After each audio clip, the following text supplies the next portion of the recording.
and welcome to this special CNBC TV 18 segment. I am Rituparna Bhuya, and with me today is Talleen Kumar, the CEO and MD of Delhi-Mumbai Industrial Corridor Development Corporation. Thank you, Mr. Kumar, for joining us. Delhi-Mumbai Industrial Corridor, as I understand, is one of the world's largest industrial infrastructure development project. Now, before I move on and ask you about the details on how you are going to develop this corridor, I want to raise a basic issue. The basic issue that we want some clarity on is regarding availability of land. Now, we have a new Land Acquisition Act, and almost all stakeholders, be it state governments, be it corporate India, they have raised red flags over this new Land Acquisition Act. Now, since you are the principal developer of this corridor spread across 6 states, what is your view on the kind of changes that will be needed for this Land Acquisition Act? Well, as I said earlier, the land acquisition is a basic issue, and land is a fundamental requirement for these industrial cities to come up. Right. So there has to be a process by which land is made available by the states, easily. Right. Unless this is done, the development of corridors and industrial cities, will not take off at the desired speed.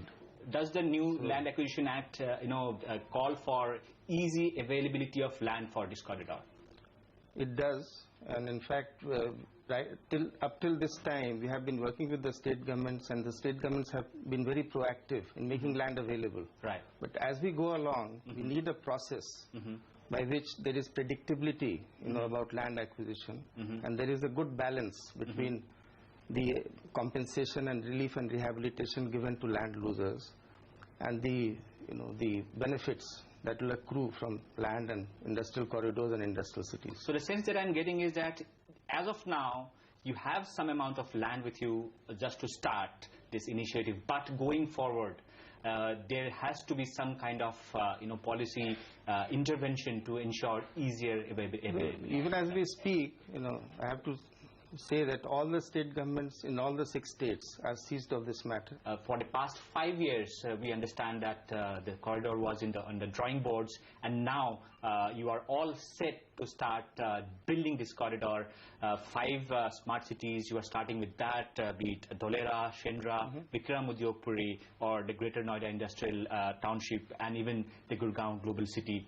Can you give us some sense of the timeline that you have in mind or that you have set for yourself to develop these greenfield smart cities, which I understand is a first of a kind initiative as far as India is concerned? Yeah, that's right. We are looking at the first phase, the ending of the first phase by the end of 2019. Right. So if you look at the 8 industrial cities being planned under DMIC, 2 of them we are moving ahead. We are looking at the end of 2019 for the first phase of these cities to end. Which means that the development of trunk infrastructure of the cities will end by 2019. Yeah, so 25 to 50 square kilometers we hope to develop by the end of 2019 in these 2 cities. Right. In the other cities also, if we get land now, or maybe in the near future, we will again move ahead with those cities also. So which 2 cities are you starting with to begin with? So I am starting with Dholera in Gujarat. Right. And Shendra Bitkin in Maharashtra. Right. So Shendra Bitkin will be eventually the first phase will be over a 40 square kilometer area. And the Dholera city in Gujarat, the first phase will be over a 153 square kilometer area. 153 square kilometers. But we kickstart with 22.5 square kilometers in Dholera, and we kickstart with 8.39 square kilometers in Shendra Bitkin. Right. And you are releasing the tenders for yeah, we'll be rolling out the tenders for hiring of the EPC contractors and the design build contractors. Right. Between December 2014 and March 2015. And this trunk infrastructure that you are building will be basically related to sewerage, road, utilities? Yeah, broadly you can say we are looking at 8 to 10 verticals of trunk infrastructure. Starting with roads and utilities, sewage, drainage. Then we are looking at, potable water. Then we are looking at industrial water, recycling of water, flood control, storm water drainage and control. Right. And we are looking at ICT master plans. Right. Solid waste management. So a whole lot of areas. Can you also give us a sense of the way you'll be rolling out these tenders? You told me that it will be in the EPC format. Will the DMIC trust fund it fully, or will you be taking the PPP route to develop this trunk infrastructure? The way it works is that initially the Government of India through the DMIC trust funds the trunk infrastructure components, right? The ones that I described. And then after you fund these infrastructure components, then you can go for a PPP, model where the remaining trunk infrastructure components, which then become PPable, right, can then be offered. So what will be the division like? 50-50? Broadly, we have seen if you take for example a whole city, then broadly the breakup, is about 60 to 65% is roughly, PPable. Okay. PPable, and 35 to 40% is non-PPable, where the Government of India has to step in. Right. So let's talk about Dholera, because from what I have been given to understand, that in its final form, it will be about 900 square kilometers, or maybe even more. 920 square kilometers is what we have. This is larger than Delhi. This is larger than Delhi, larger than Singapore. So Singapore is 697 square kilometers. So you're building a new Singapore in the Gujarat coast. That is what the challenge is in terms of creating these new industrial cities. Will you be looking at a concept of processing and non-processing area? Because primarily the Delhi-Mumbai industrial corridor is for manufacturing. So will you be looking at a processing and non-processing area? And if so, what is the breakup? Well, we are not looking so much in terms of non-processing or processing, but it will pan out like that. But what we are looking at is in terms of good solid master planning, where there is a mixed land use, so that every 10 square kilometers or so is like a city by itself. So where people don't have to walk huge distances, where the city is sustainable, where the carbon footprint is lowered, where energy is conserved.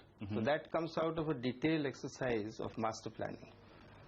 And we are focused on master planning, and that will give us the which areas, what percentage of areas will be residential, commercial, and industrial. So have you fixed up on a ballpark figure on what kind of an area will be reserved for residential or commercial area? For each of these cities that we are going ahead, we have a detailed master planning which is already done and approved by the state governments. So we have a detailed breakup of land use, how much will be green area, how much will be residential, how much will be commercial, and how much will be industrial. But these are all driven by the requirements. Right. So we don't go to the drawing board. So for a big city like, say, Dholera, how much percentage of land do you think will be required for commercial, and then how much of a percentage will be for, say, I don't have the breakup off the top of my hat, but that will be at least about 30% or so in each of these areas would be for trunk infrastructure. Right. And the remaining will be for residential, commercial, and industrial areas. Let us talk about the process now. Now, all these cities, have you got all the statutory clearances, be it from the state government or, say, let's say, be it from the Ministry of Environment? See, we will not commence any project unless we have all the statutory clearances in place. For example, for Dholera, we recently got the approval from the Ministry of Environment and Forests. Okay. For going ahead with the trunk infrastructure. And as far as DMIC is concerned, we will take all approvals. And that is what project development is all about. We will take all approvals before commencing on any project. Right. Going ahead, do you feel that there is a need for captive power for the Delhi-Mumbai industrial corridor? I mean, I'll reinterpret the word captive here. I mean, what you're trying to say is that can we have a dedicated power arrangement for power for DMIC region? Right. The answer is yes, and we have already planned for developed, I would say, 4 gas-based power projects, each one of them requiring 42 approvals. Right. But we could not go ahead because we didn't have the tie-up for gas. Right. So, including environment approval, 42 approvals. So apart from the gas linkage, everything is ready? Apart from the gas linkage, everything is ready. So today, if gas were made available, I can go out and bid these projects out for private participation. Right. Have you pushed for gas linkages, and can you secure the service? We are working with the Ministry of Petroleum and Natural Gas and the Ministry of Power. Right. And the Prime Minister's office to make it available. For these power plants as well, have you already bid out the power plants, or will you be doing so? Again, if there is no gas tie-up, we will not be able to bid out. So we are waiting for the gas tie-up first, and then we can go and bid it out. So overall investments, how much in these 4 power plants? What will be the kind of investments that will be required? It will be through a market discovered process. So I can't put a number on that, but these power plants are of the capacity of anywhere between 1,000 megawatts to 1,200 megawatts. Okay. Each? Gas-based, each. But we are not depending only on gas. Right. Wherever we are able to, we are working with the Ministry of Coal also, so that we have a coal block, which enables us to have dedicated power for the whole DMIC region. Right. Let's now discuss about the smart cities. Obviously this government wants to have 100 smart cities. You guys are in fact will be the first one to actually develop a greenfield smart cities. While we embark on this journey, in India till today, we don't actually have any definition of what constitutes a smart city, what are the attributes for a smart city. Has the Delhi-Mumbai Industrial Corridor Development Corporation worked on this? Have you decided on the attributes, on the characters that is required for a smart city? Yes, we have. We don't have a definition per se, but we have a clean list of attributes which a smart city should have. Right. And I'll categorize them in 3, categories. The first category is kind of a mandatory category. And there we are saying that each smart city should have a geographical master plan, which is approved, which is notified and put out in public domain. Right. It should also have an overall high-level ICT architecture plan, so that we know how the architecture is. This should also be approved and put out in public domain. Right. Then we are saying that it should have a digital master plan. So these 3 attributes are part of a compulsory category, which I call category 1. Right. Then we come to the other 2 categories. The second category is about resilient and solid infrastructure, which has to go along with a smart city. And this I'll put into 5 categories. One is energy management. The second is water and water management. And third is transportation and traffic management. The fourth is safety and security. And the fifth is solid waste management.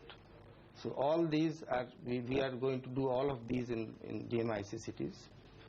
And the third category 3, as I call it, is about enhancing the quality of life. Right. And making all these components work together. Right.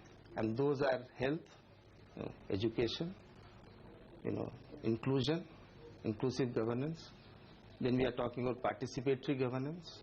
Right. Then civic amenities and community services. So I would say all of these attributes, they constitute a smart city. So how smart will be the smart cities that you guys are developing? These will be smart so that every trunk infrastructure vertical that you see is able to work together in a much more efficient manner than it would have worked alone. Because these cities, what smartness brings is embedded technology. And this technology allows us to leapfrog because we are late urbanizers. So we have the benefit of the latest technology to leapfrog. Which means that each of these systems will have to interact with each other. So each of these systems, they become interconnected and they become intelligent. And they process data. And data analytics is the key because data leads to information and information leads to knowledge. On that note, we will take a short break. Stay tuned.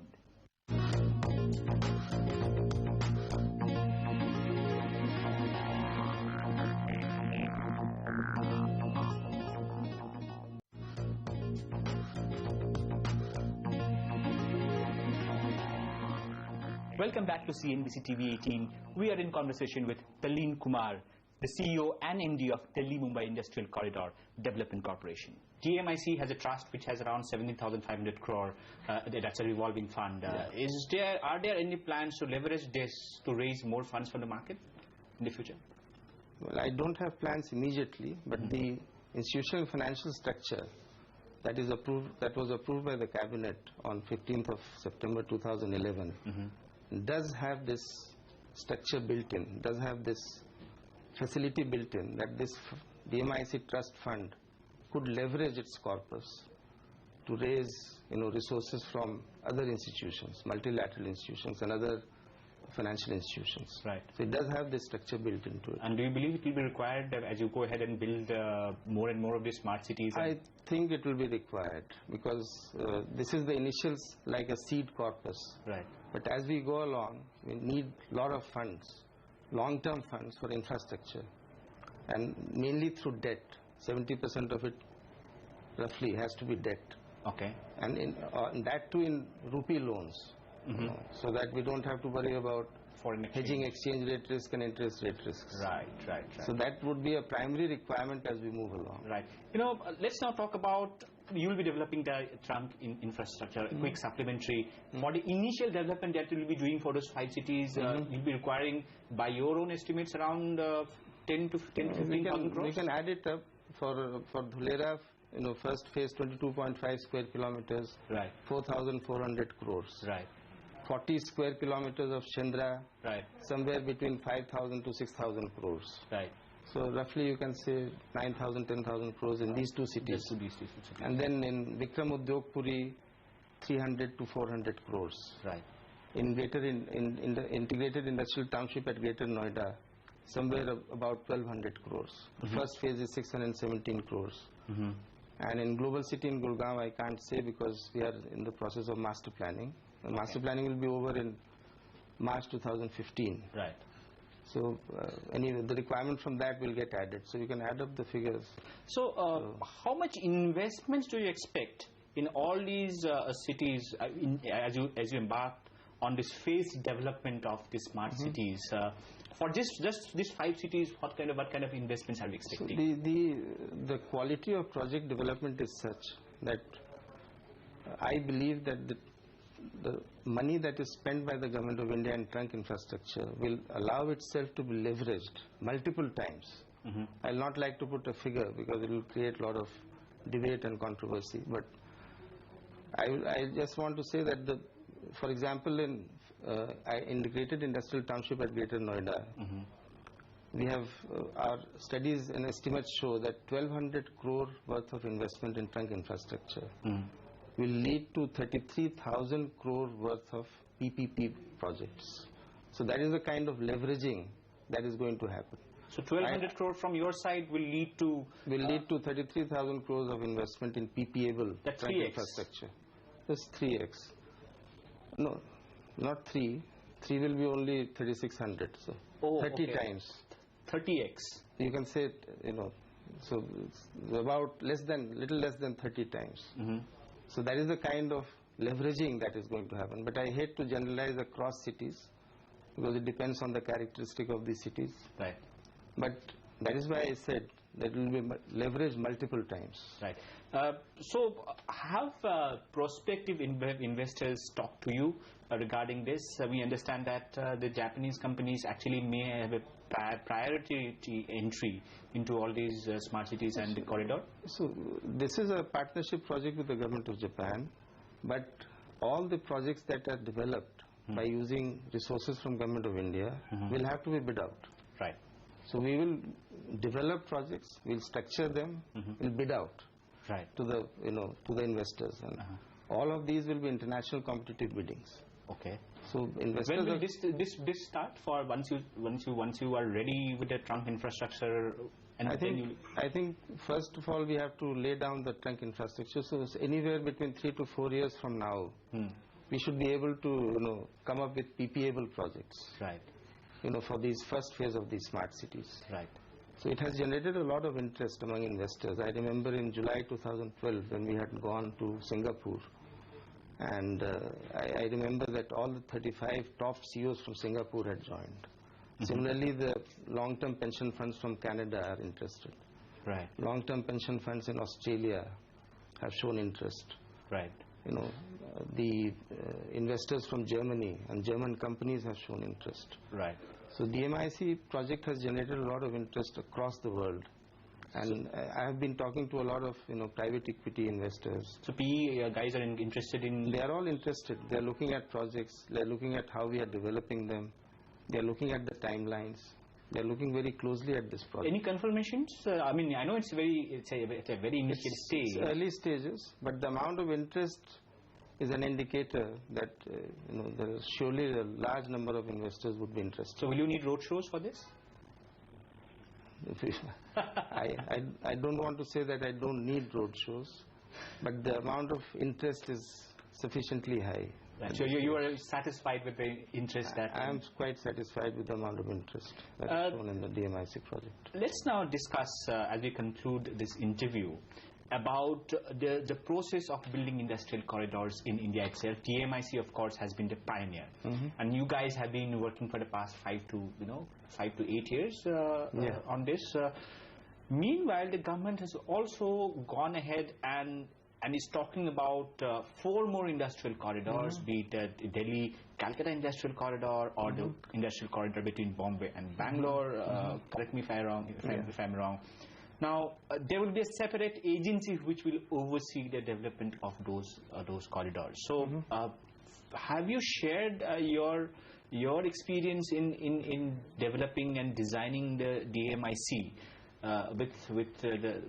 Yes, we have. In fact, DMIC is assisting in the perspective plan for the Bengaluru-Mumbai Economic Corridor already. DMIC has already given inputs for the Chennai-Bengaluru Industrial Corridor. DMIC is already preparing a bid document for selection of a consultant for preparation of the perspective plan for the Amritsar-Kolkata Industrial Corridor. So the DMIC will be happy to provide its technical expertise to all these industrial corridors. And in fact, the Government of India has already decided to set up a National Industrial Corridor Development Authority, which will house all these corridors. The reason behind this is very simple, that the learnings and the experience of DMIC project, of project development, of project structuring, of project execution, of project implementation, all that can be transferred to the other corridors, and they don't have to reinvent the wheel. Mr. Talleen Kumar, it was a pleasure talking to you, and thank you for joining us.